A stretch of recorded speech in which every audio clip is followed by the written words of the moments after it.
Welcome back to my corner of the internet, guys. I am the Lucid Dream, and today we are going to look at Craig Hendy being Craig Hendy.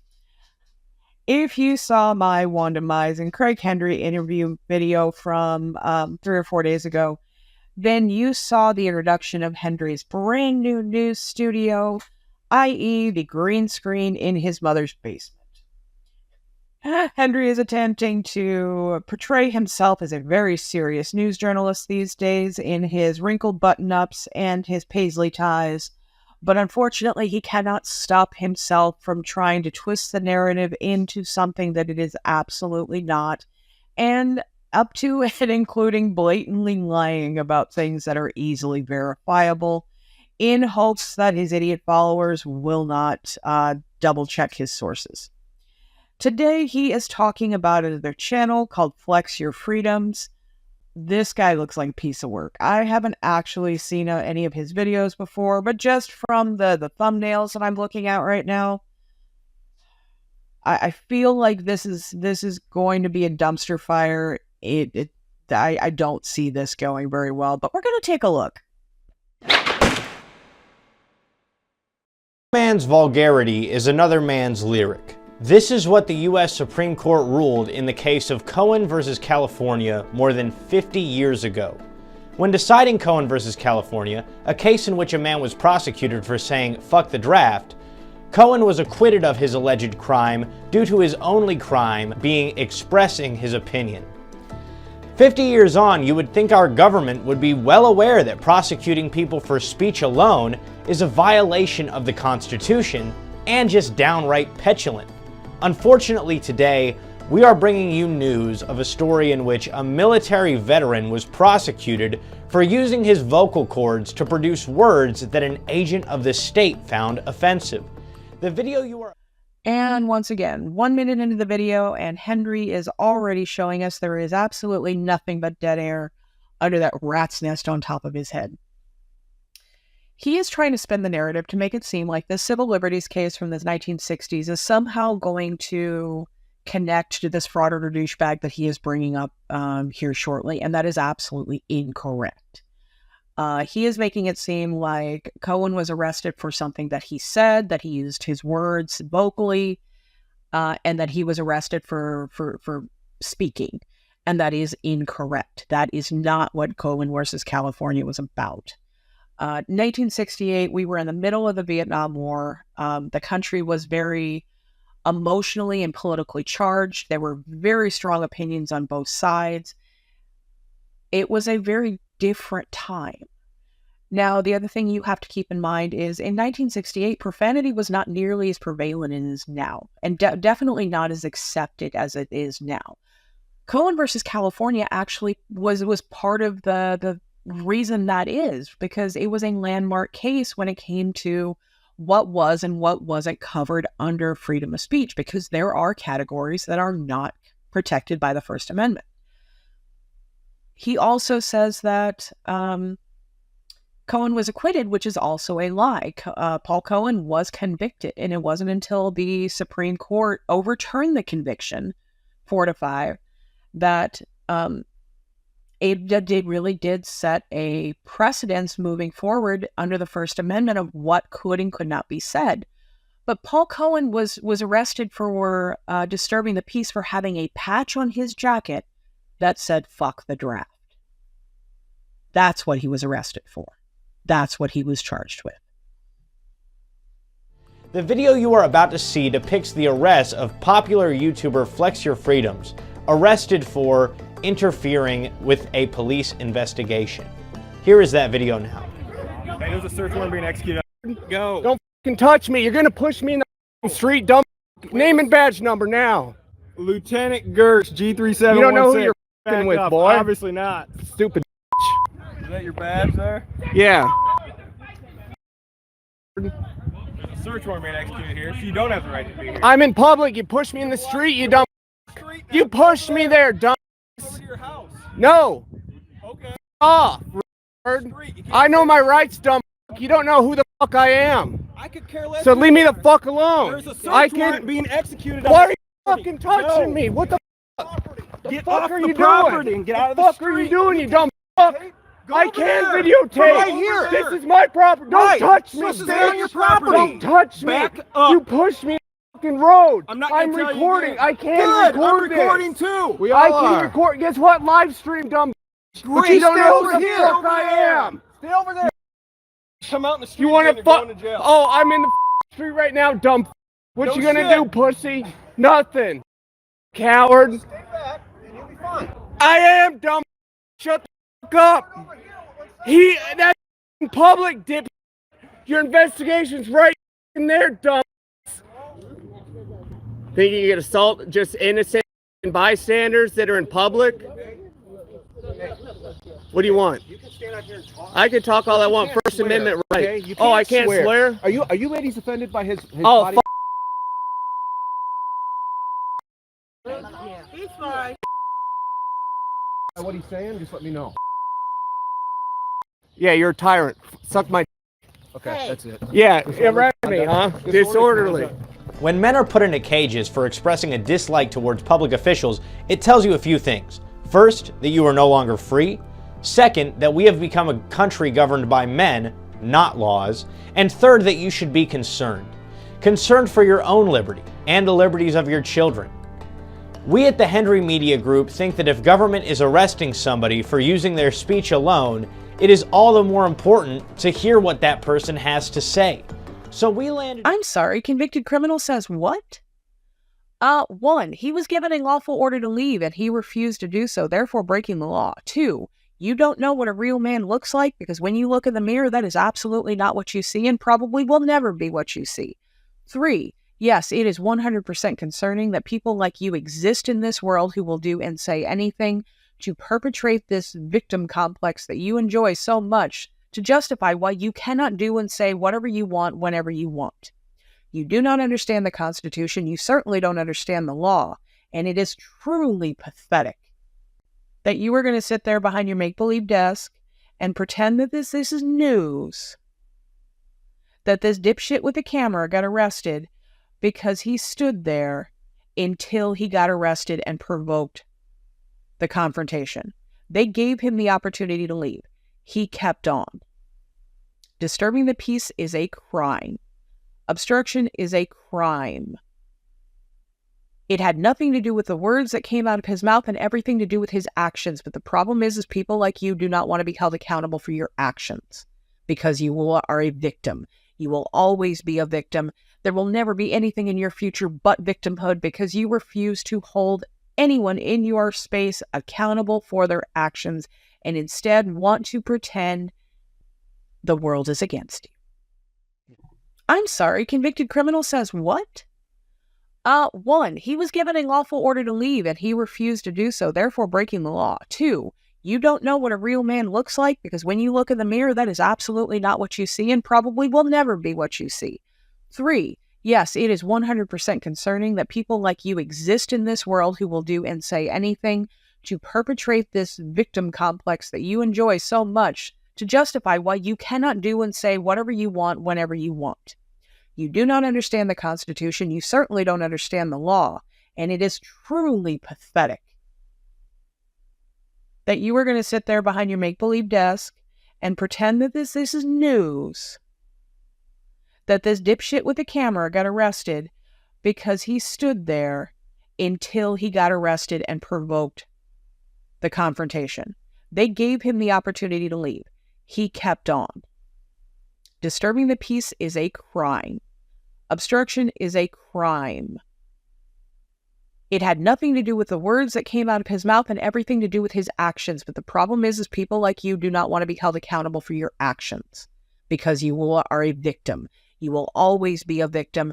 There will never be anything in your future but victimhood because you refuse to hold anyone in your space accountable for their actions and instead want to pretend the world is against you. Can you tell us a little bit about the day of your arrest? I watched it just before we came onto this live stream. I'm talking about the one 2 years ago or so. And as soon as the guy says, that's it, you're going to jail, the live stream cuts off at that point.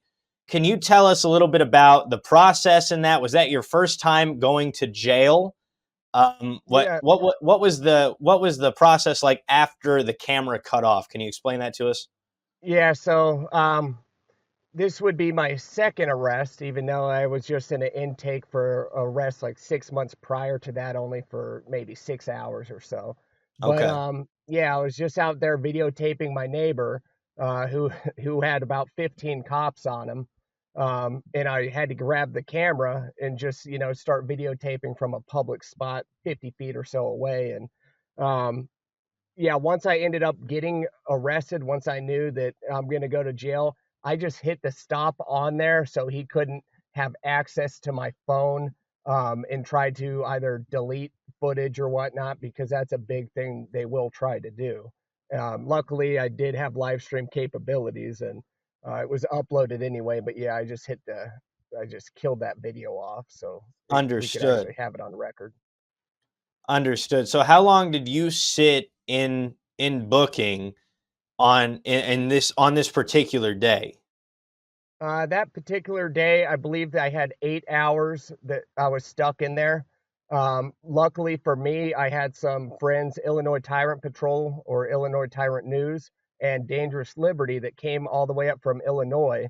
They watched the live stream and they came up and bailed me right out after about 8 hours Wow. or so. And it's miserable because at the time, it was hot outside, but I was sweating so bad in that outside that once you go inside a freezing cold cell and you have that much sweat on you, it gets double as cold. And they put you in cells that are maybe 50 degrees in there, which doesn't sound too bad. But when you're in there for 8 hours, no blanket and just a wet t-shirt, oh, it's like a little torture. And yeah, that was miserable. And after that, I said, you know what? If I'm going to go back in there, I'm going to train my body. So every single day I put my air conditioning on full blast just so I could Craig looks like a teenage girl falling in love right here. It is mildly creepy. get used to the cold, so I didn't have to deal with that miserable like torture, when I had to go Ab- back. Absolutely. Absolutely. Well, that sounds awful. Can I ask you, do you know the name of the prosecuting attorney in your case, in the case that we're discussing here? I have the name on my video. I cannot remember who exactly it is right now off the top of my head, but I know it's in the video. I put his name up there at some point when I put his picture. Yeah. Can I just ask your personal thoughts on that? Well, I guess it would really be your professional thoughts on this guy who took an oath to uphold the Constitution and then actively tried to prosecute you for using your vocal cords. Yeah, I mean, when the arrest happened, the next day I ended up watching it, reading through the comments, and everyone's like, "Dude, you'll be just fine. They're gonna drop charges. You don't have anything to worry about it. They always drop charges." Well, that was not the case. Not the case at all, because when they don't like you, if you're standing up for your rights or whatever, they're gonna go at you no matter what. No, they don't like me. I didn't do anything wrong. This is torture. Just grow up. And Craig, vocal cords, really? Like, I am mentally punching you in the face right now. The little Craig that's inside my head having to look at you and having to listen to you, he is getting punched in the face right now. they and I found out the hard way that it seems to be about 95% of either police officers, judges, DAs, whatever they may be, politicians, they don't know jack about the oath they all swore. They don't know anything about that oath. And if they do, they don't care. They love the power. They're going to just violate it anyway. It's all it is a little ceremony of nothingness. So, yeah, once he ended up pursuing the charges, I was like, wow, really? Okay. Well, we're going to have to fight this one off. And I was pretty confident that it should be a breeze. Well, you know, it did not turn out to be that whatsoever. I had so many things stacked against me that made it so unfair. And So, like the video that you filmed of you committing the crime, I feel that's probably the biggest thing you had stacked against you. But of course, not fair, right? It's one of those battles that you could be right by the law. It could be you're right. But at the same time, it really doesn't matter because they can manipulate the law any way they please to fit their narrative and to make you lose. They could fill the jury with whoever they want, whether they go to hold blue line rallies or something and have people sign in. It's a great way to get the perfect jury pool right there. I believe that happened with me, and I know it's happened to other people that they just want to silence. That sounds almost scary to me that they can do that in an American court in today's age. But of course they can do it, right? They can do whatever they want. So did the prosecutor in your case, did he try to bargain with you? Did he try to get you to compromise with him in order to maybe get the charges dropped or lessen the charges? What was that like? Well, the first thing I told, first I had my very first public pretender or public defender, whichever you want to call them. I mean, they're really only good at getting those plea offers for you. That's about it. But Yeah. The first lady I had, and I read the statute perfectly. It says, that verbal harassment's not part of it. There has to be a physical act, whether an obstacle or whatnot. And I knew. You mean like when you physically came back on the property that you were told to leave? So when you physically walked back onto the property, you were told to leave? That you were given a lawful order to leave because they were executing a search warrant and arresting your neighbor for sexual abuse? They told you to go home?